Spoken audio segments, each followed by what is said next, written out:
was younger, my mother would meticulously curate albums of family memories for us to later look back on. The process was time-consuming, from taking the photograph on our early 2000s digital Canon to developing the physical images in store. No matter the time cost, it was a valuable manifestation of my childhood in a physical sense, a keepsake. If you ventured into my family's basement today, you would find my past printed, filed, and stacked into a dusty pile of what seems like lost value.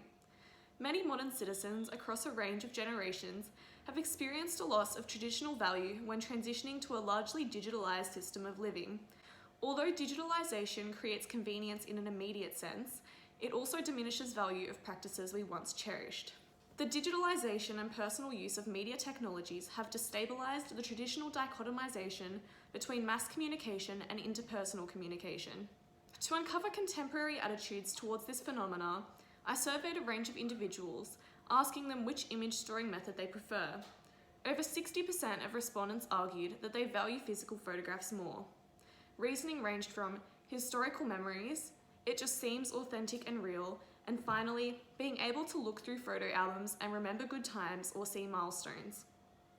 Despite the favourable response to traditional practice, an overwhelming majority of participants also believed that the value of the physical photograph has degraded since the introduction of physical photo album curation. Respondents argued that both time and monetary costs were contributing factors towards this perceived trend. One response claimed we are living in an era of people who want things to be fast. Contrastingly, however, 20% of respondents felt that the introduction of digital platforms has only made physical images more valuable and special due to their nostalgic effect. I love coming into my home and seeing them on my walls and in my bedroom, and just gives me automatic memories of times gone by. There is certainly a polarization between traditional and modern use of media, in particular the changing culture of image processing. Although the practice of photo album curating is less commonly used today, physical photo printing has developed a modern culture of its own. For young people especially, it has become a niche cultural practice to develop images in the traditional style of instant film or Polaroid. Made trendy by popular culture, the process has developed to become seemingly less genuine and more novel.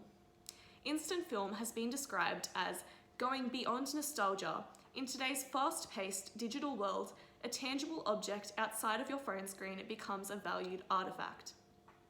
Many existing articles detail the historical nostalgia millennials attempt to replicate through the re-adoption and adaptation of instant film.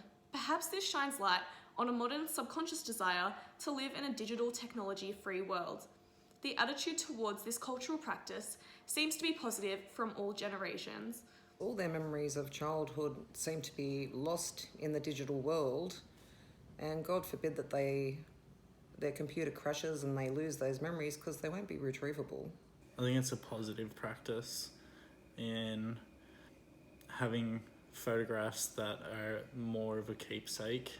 Collecting photographs as tangibles, something you can physically interact with, is a fundamentally emotive human experience. People have both emotional and physical attachment to their personal photographs. Following the shift to the digital age, there is certainly a mourning for the loss of a tactile relationship to objects. A survey respondent displayed this emotional response, stating that it feels more special holding the photo in your hands. Although people still value photographs as a physical keepsake, there is a prominent attitude disfavouring the perishability of paper memories.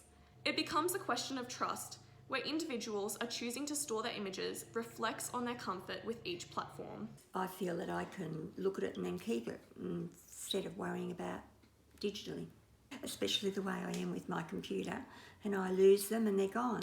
We used to be the designers of our photo memories, not just someone who makes a slideshow on a computer. We don't even have them in albums anymore. The function of a photograph has shifted completely. Survey respondents mostly believed that digital media remains personal. However, one response claimed, "I believe social media has never been about personal use." Perceptions on social media differ between generations, with younger demographics tending to favour the online sphere as it caters to their demands.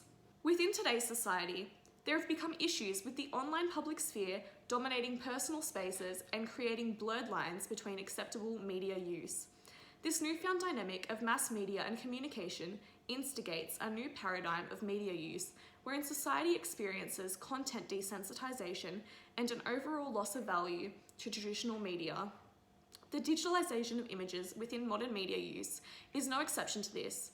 Turnbull argues that technology for young people today has created a segue for privacy and intimacy which traditional media overlooked. This can become problematic with social networking sites such as Snapchat, where the processing of images becomes mindless and desensitized. Photo use on social media has become a form of online rebellion for teens in the sense that they wrongly and naively perceive a sense of privacy. In conclusion, the shift to a digital sphere of image processing has created a range of issues, perceived differently across generational divides. Although the majority of people agree that photos are valuable as tangible artifacts, the attitudes have similarly seemed to shift with the digital paradigm. The convenience of digital photo storing and sharing has become an overwhelming factor for individuals today. Although traditional photo storing is unlikely to stop altogether, the culture has certainly changed, whether it is for the better or worse.